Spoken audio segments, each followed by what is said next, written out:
Komentar tedna.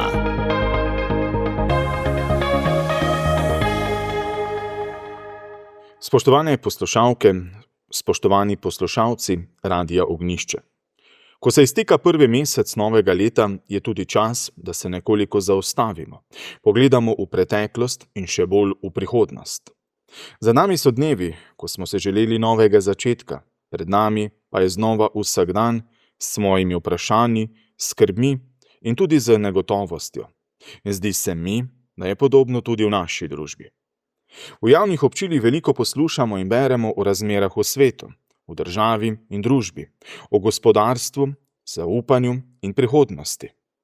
Ob vsem tem se mi vedno znova vrača misel iz Svetega pisma, ko pravi: človek ne živi samo od kruha, ne živi samo od številk, rasti in načrtov, živi od odnosa, iz odnosa in od tega, ali je viden, slišan in spoštovan. Jezus nas zelo jasno opozori, kaj koristi človeku, če se ves svet pridobi, svojo dušo pa pogubi. To vprašanje se mi zdi danes še kako aktualno, tudi pri nas. Seveda vsi si želimo reda, urejenih razmer in varne prihodnosti, in tako je prav. Vendar se moramo zavedati, da mora v središču vsega ostati človek in njegovo dostojanstvo.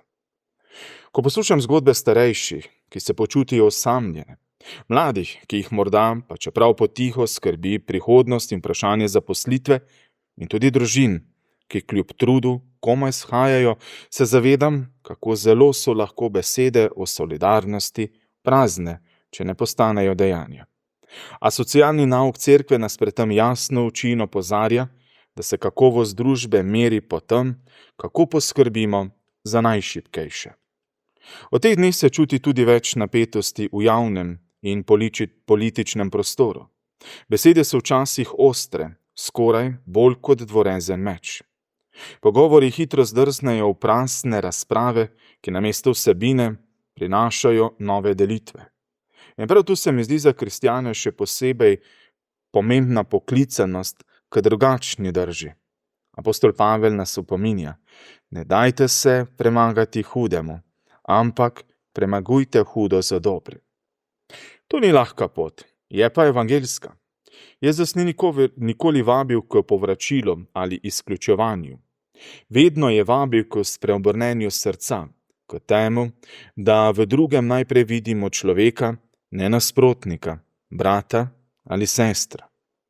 Ob tem se mi zdi pomembno še nekaj.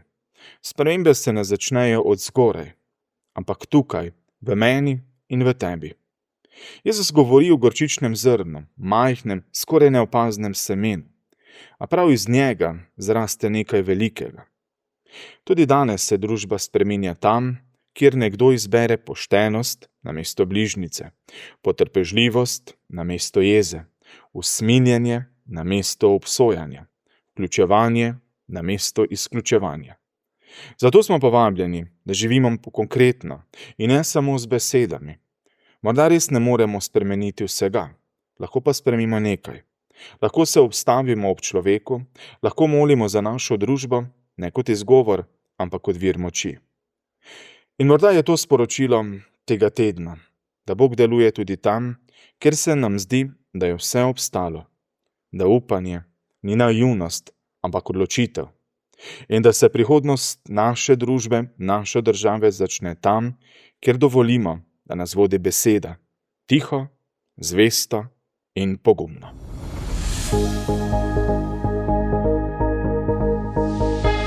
Komentar tedna.